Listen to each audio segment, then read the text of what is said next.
할렐루야. 지난주 참 극적인 하나님의 은혜를 우리는 살펴보았습니다. 죄수인 즉 사형수인 요셉이 놀랍게도 바로의 꿈 하나를 가지고 하루아침에 애굽의 총리가 되어지는 놀라운 우리는 기적을 보았습니다. 그것을 지난주 이것은 100% 하나님의 은혜다, 이런 결론을 내렸고요. 우리도 사실상 하나님의 많은 은혜, 모든 것이 주님의 은혜로 여기까지 왔다. 그러면서 하나님 앞에 감사하면서 살자. 하나님의 은혜로 부름받았고, 주님의 은혜로 성령의 은혜를 받았고, 주님의 은혜로 내 인생을 이끌어 오셨고, 우리의 자녀들과 우리 하는 모든 일에 축복하셨고, 건강을 지켜주신 모든 것이 다 주님의 은혜였다. 이렇게 감사를 살펴보았습니다. 이번 주는요, 꿈은 이루어진다라는 아주 멋진 말씀을 같이 한번 은혜 나누도록 하겠습니다. 자, 오늘 화면에 뜬 장세기 42장 6절로 9절 말씀, 저랑 같이 합독하며 은혜 나누겠습니다. 시작. 때에 요셉이 나라의 총리로서 그 땅 모든 백성에게 곡식을 팔더니 요셉의 형들이 와서 그 앞에서 땅에 엎드려 절하매 요셉이 보고 형들인 줄 아나 모른 채 하고 엄한 소리로 그들에게 말하여 이르되 너희가 어디서 왔느냐? 그들이 이르되 곡물을 사려고 가나안에서 왔나이다. 요셉은 그의 형들을 알아보았으나 그들은 요셉을 알아보지 못하더라. 요셉이 그들에게 대하여 꾼 꿈을 생각하고 그들에게 이르되 너희는 정탐꾼이라 이 나라의 틈을 엿보려고 왔느니라. 아멘.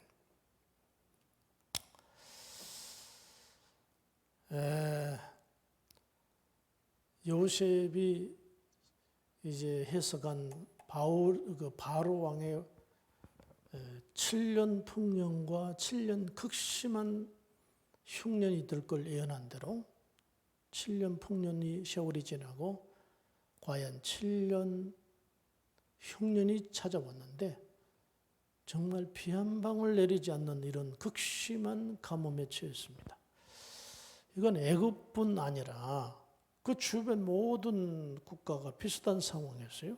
즉 창세기 41장 57절 그 화면 말씀 뜨죠. 이렇게 나와요. 각국 백성도 양식을 사려고 애굽으로 들어와 요셉에게 이르렀으니 기근이 온 세상에 심함이, 이렇게 돼 있어요.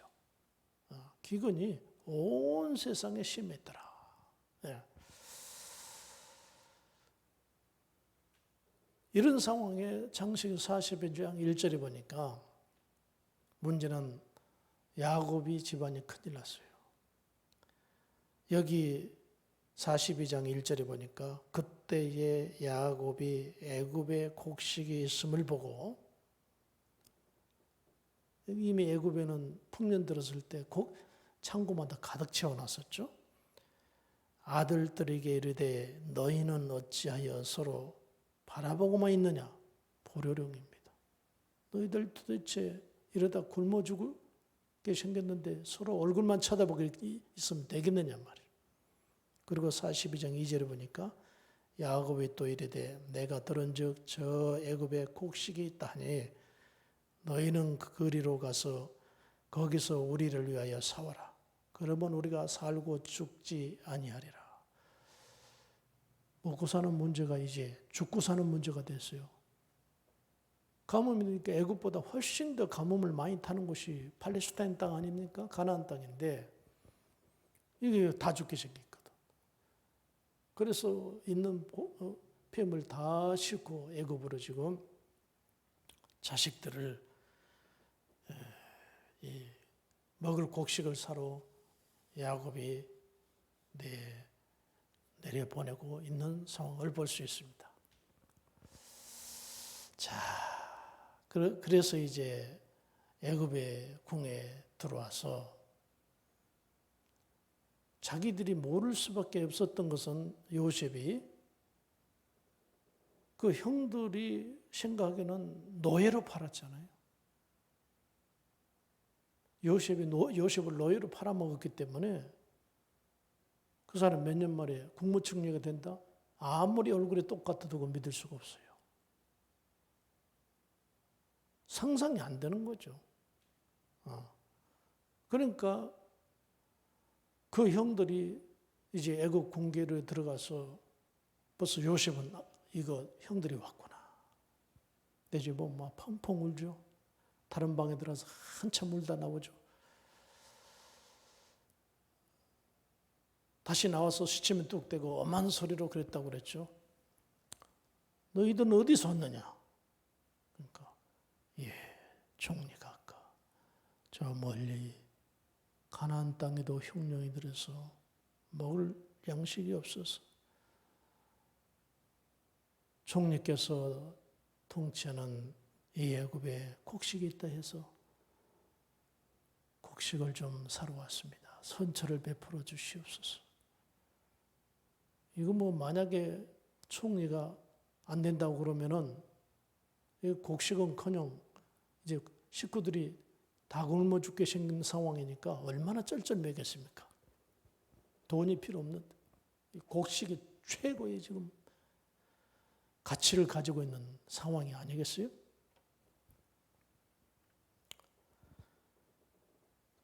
이런 분위기 속에서 오늘 창세기 42장 6절이 말씀이 요셉이 나라의 총리로서 그 땅 모든 백성의 곡식을 팔더니 요셉의 형들이 와서 그 앞에서 땅에 엎드려 절하매. 놀라운 일이죠.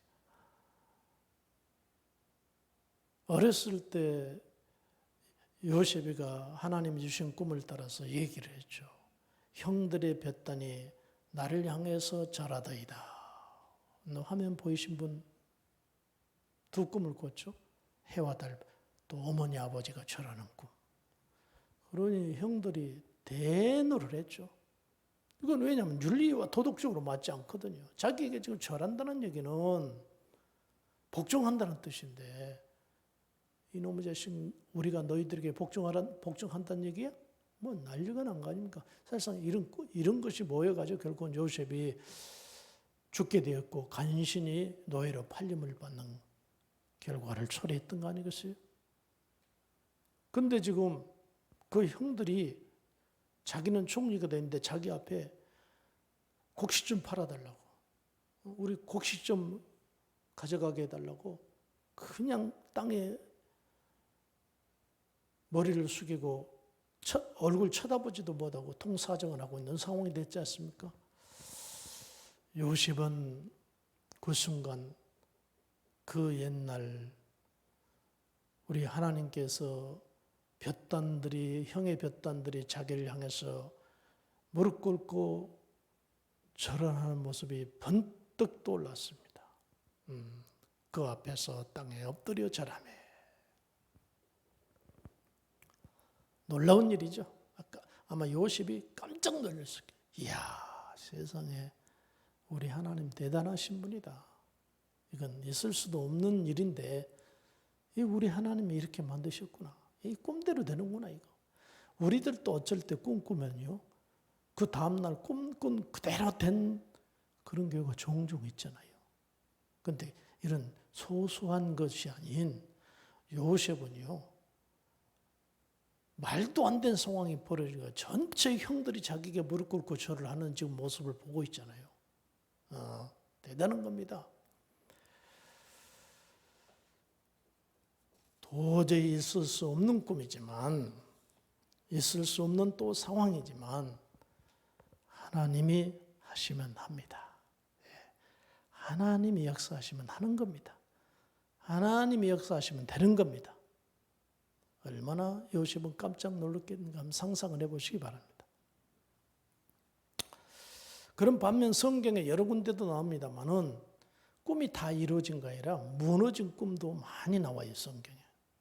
시간 가서 딱 하나만 살펴보면 창세기 11장 4절에 보니까 바벨탑 사건이 나와요. 이들은 큰 꿈을 꾸었어요. 어떤 꿈을 꾸었냐면 11장 4절에 또 말하되, 자, 성읍과 탑을 건설하여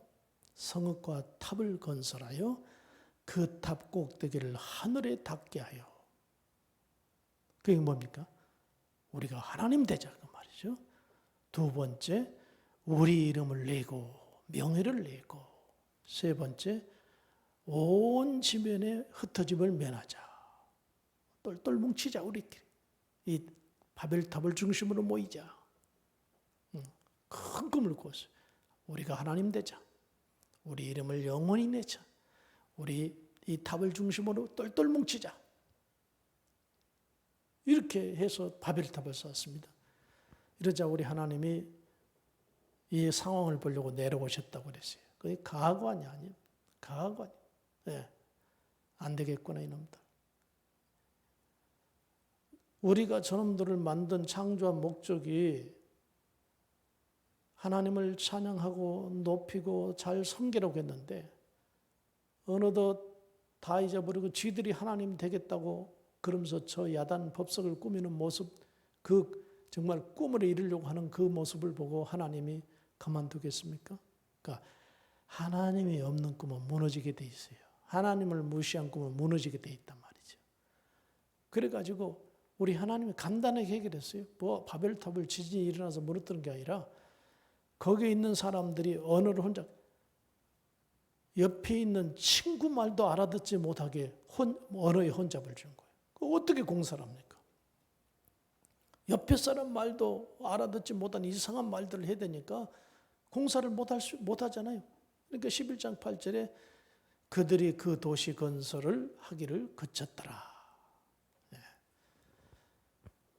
우리 사람은 하나님을 높이고 하나님께 감사하고 하나님께 영광을 돌리는 그 꿈, 그것은 하나님이 높여주셔서 자꾸 도와줍니다. 물질로 도와주시고 건강으로 도와주시고 은혜로 도와주시고 막 도와주는데, 쥐들이 하나님 되겠다는 것은 이건 오래 못 갑니다. 무너진 꿈이 될 수밖에 없어요. 성도 여러분, 우리가 꾼 꿈 그것이 자체가 하나님을 높이는 꿈이 되어져서 우리 꿈이 이루어지는 역사 있기를 축원드리겠습니다. 예, 그 한 해로 예수님의 꿈과 바울의 꿈을 보겠습니다. 예수님의 꿈은요, 이 말씀은 지금 사도행전 1장 8절은 우리 주로 성령론을 논할 때 많이 하신 말씀인데요. 사실상 다른 각도의 해석이 더 은혜스러워요. 무슨 해석이냐면은 예수님의 꿈은 예수님의 복음이 온 인류에 편만하게 될 것을 꿈꾸셨어요. 즉 사도행전 1장 8절에 보니까 오직 성령이 너희에게 임하시면 너희가 권능을 받고 예루살렘과 온 유대와 사마리아와 땅 끝까지 이르러 내 증인이 되리라. 이거 꿈이야. 이루어진 꿈입니다. 승천하기 직전에 제자들에게 선포한 겁니다. 이 꿈이 이루어진, 너희들 성령 받고 권능 받으면 앞으로 땅 끝까지는 너희들이 내 증인이 돼가지고 복음이 땅 끝까지 퍼질 것이다. 이것이 예수님의 꿈이었습니다. 그런데 그 꿈 그대로 복음은 온 세상에 퍼졌어. 주님의 복음이 60억 인구 중에 3분의 1이 예수님을 믿는 이 꿈이 이루어졌던 것이죠. 예수님의 꿈이 이루어진 겁니다. 예. 이게 주님의 선한 꿈, 생명의 꿈은 이루어지게 돼 있어요. 바울의 꿈은 뭡니까? 바울의 꿈은 골로새서 3장 11절에 나오는데요. 복음 안에서, 즉 예수 안에서 세상에 신분차별이 없어질 것이다. 이게 바울의 꿈이었어요. 아니, 없어지게 하겠다. 조선 중기에 중종 있죠? 연산군을 피하고 중종반정이라고 그러죠. 중종반정 일으켰던 그 중종이 중종시대에 우리는 특별하게 생각하지도 않는 데 비해서 정말 천재적인 인물이 하나가 있어요. 그 인물은 뭐냐? 허균입니다. 허균이라는 인물이 우리가 잘 아는 홍길동전의 저자죠. 이 허균이라는 인물은 천재적인데 자기가 힘으로 안 되고 능으로도 안 되면은 정권을 뒤집어 엎어서라도 세상을 뒤집어 엎어서라도 신분차별 없는 세상을 만들겠다. 이 꿈을 꾼 사람이 허균이요. 그래서 반역을 해서라도 이 꿈을 이루겠다라고. 이 꿈을 꿨던 사람이 허균입니다. 결국 그 꿈을 실천하려다가 당시에 있을 수 없죠. 서울 양반과 서울 이런 것들 이 차별을 없앤다는 게 당시에 가치 기준으로 있을 수 없었죠. 결국은 붙잡혀서 반역죄로 처형을 당했죠. 이 시대에 와보니까 허균이 꾼 꿈이 얼마나 대단한 꿈이었고 정말 그 꿈이 보통 일반 사람들이 꿀 수 없는 꿈이었다는 것을 수백 년 후에 알게 된 것 아닙니까? 대단한 인물입니다. 그런데 2000년 전에 사도 바울이 이 꿈을 꿨다니까요. 예수 안에서. 그런 세상이 열릴 것이다. 즉 골로새서 3장 11절에 보니까 거기에는 헬라인이나 즉 예수 안에서는 헬라인이나 유대인이나 할레파나 무할레파나 야만인이나 수구디아인이나 종이나 자유인이나 차별이 있을 수 없나니 오직 그리스도는 만유시요 만유 안에 계시느니라. 즉 사도 바울의 꿈은 예수 안에서 차별 없는 세상을 이루는 것이 바울의 꿈이었는데 어떻게 됐습니까? 이루어졌잖아요. 우리나라도 좀 허균이 꿨던 그런 꿈이 지금 이루어져서 쌍놈 양만 없어졌잖아요. 남자 여자 없어졌잖아요. 다 직업도 기천이 없어졌습니다. 다 예수 안에서 바울이 꾼 꿈이 이루어진 겁니다. 예. 그러니까 예수 안에서 꾼 꿈은 이루어진다. 그렇지 않는 꿈들은 하나님께서 무너뜨린다. 이것을 우리에게 가르쳐 준 것입니다. 그러면서 저는 우리 성도님과 더불어서 세 가지 기도의 제목을 잡고자 합니다. 첫째, 주여 하나님을 거역한 헛된 꿈을 내려놓게 하소서. 하나님을 거역한 헛된 꿈은 무조건 무너지니까요. 두 번째, 주여 지난날 하나님께서 주신 꿈을 회복하게 하소서. 우리도요, 예수 안에서 주님이 우리에게 준 꿈이 있어요. 거룩한 꿈들이 있었습니다. 은혜 받고 나서 주님이 우리를 향한 주신 그 아름다운 거룩한 꿈들 있죠. 이걸 잊어버린 경우가 많아요. 여러분, 이 말씀을 듣는 여러분은 이 꿈을 회복하시길 축원합니다. 회복합시다. 그리고 세 번째 우리의 기도의 제목은 뭐냐? 주여 귀신이 주는 그 꿈은 꿈에 현혹되지 말게 하시고 요셉에게 준 하나님께서 준 그 아름다운 꿈을 꾸게 하소서. 그런 꿈을 내게 주소서. 네, 다시 말씀을 정리하면은 주여 하나님을 대적한 그런 헛된 꿈을 꾸어서 무너지지 말게 하시고 그리고 지난날 내게 주신 꿈이 있었는데 영적 거룩한 꿈이 있었는데 그 꿈을 회복하게 하여 주시고 그리고 세 번째, 요셉에게 준 그 꿈이 이루어지듯이 나에게도 하나님의 꿈을 주셔서 그 꿈이 이루어지게 하소서. 하나님의 꿈이 제 꿈이 되게 하시고 내 꿈이 하나님의 꿈이 되게 하소서. 이렇게 만약에 기도하셔서 우리 하나님 앞에 꿈이 회복되어지고 하나님이 또 우리를 향한 새로운 꿈을 주신다면 하나님이 주신 꿈이기 때문에 꼭 이루어지는 겁니다. 아름다운 꿈들이 많은 꿈들을 꾸셔서 요셉의 앞에 벌어지는 놀라운 일이 우리 가운데도 있어지기를 주 예수 이름으로 축복해 드리겠습니다. 감사합니다. 할렐루야.